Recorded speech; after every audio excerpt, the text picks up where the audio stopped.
Guys, make your weight loss journey fun by making this lettuce chaat. The lettuce adds a beautiful crunch and it is absolutely addictive. Let's make this together. I like using Romaine Hearts for this recipe because it is crunchy, slightly sweet, and it has a nice deep boat shape that allows me to put in a lot of filling that makes me very happy. For the salad, we are going to combine 3 tablespoons of chopped tomatoes, 3 tablespoons of chopped cucumbers, 2 tablespoons of chopped onion. To add in some green chutney flavors, add in 1 tablespoon each of chopped mint and chopped coriander.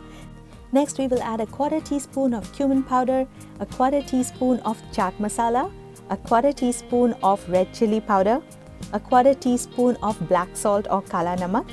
And next, for the flavors of the tamarind chutney, we are going to add in some tamarind concentrate. I'm adding about 1/2 teaspoon. You can add it to your taste. And we are also going to add 1 teaspoon of honey. Guys, give this a good mix and taste it. It actually tastes like a vibrant chaat salad. Guys, if you like fun recipes like this, consider subscribing to my channel.